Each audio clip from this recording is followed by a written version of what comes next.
ईसाई, मुसलमान और यहूदी सिर्फ एक खुदा पर यकीन रखते हैं और तीनों हजरत इब्राहिम की औलादों में से हैं। हजरत इब्राहिम के दो बेटे थे, हजरत इस्माइल और हजरत ईसाक। यहूदी हजरत ईसाक के बेटे हजरत याकूब की औलादों में से हैं, जिन्हें इजराइल भी कहा जाता था। आप सभी जानते हैं कि आसमानी किताबें चार हैं: तौरात, जबूर, इंजील, कुरान। तौरात हजरत मूसा पर नाजिल हुई, जिसे यहूदी अपनी किताब तनाख मानते हैं। कुरान में तौरात का जिक्र है, लेकिन वक्त के साथ इसमें तब्दीलियां हुई, इसलिए मुसलमान आज के तौरात को मुकम्मल नहीं मानते, क्योंकि खुदा की भेजी किताब में बदलाव नहीं होता। दूसरी तरफ क्रिश्चियन हजरत ईसा, जीसस क्राइस्ट को खुदा का बेटा मानते हैं। हजरत ईसा भी हजरत ईसाक की औलाद से थे, लेकिन ईसाईयत एक ऐसा मजहब है जो हर नस्ल और कौम के लोगों को शामिल करता है। ईसाई हजरत ईसा पर नाजिल हुई किताब बाइबल को मानते हैं, जिसे मुसलमान इंजील मानते हैं, पर मुकम्मल नहीं। और अब बात करते हैं मुसलमानों की।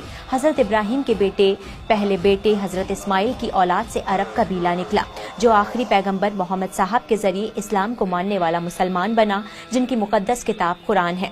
पर असली जंग यहीं से शुरू होती है, क्योंकि तीनों मजहब किसी के आने का इंतजार कर रहे हैं। यहूदी एक ऐसे शख्स का इंतजार कर रहे हैं जो यहूदी कौम की अजमत कायम करेगा और फिलिस्तीन के बैतुल मुकद्दस यानी अल-अक्सा को टेम्पल में बदल देगा, जिस शख्स का जिक्र कुरान में है, जिसे मुसलमान दज्जाल मानते हैं। इसलिए इजराइल बैतुल मुकद्दस को शहीद नहीं करता।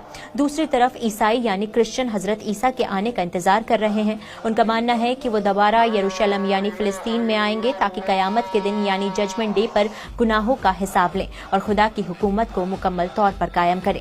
तीसरी तरफ मुसलमान भी इंतजार कर रहे हैं कि बैतुल मुकद्दस में हजरत ईसा आएंगे, पर उनके साथ हजरत मेहदी का भी ज़हूर होगा और वो दोनों दुनिया में इंसाफ कायम करेंगे और दज्जाल को खत्म कर देंगे। इसलिए अभी दुनिया में बहुत से जुल्म होने बाकी हैं।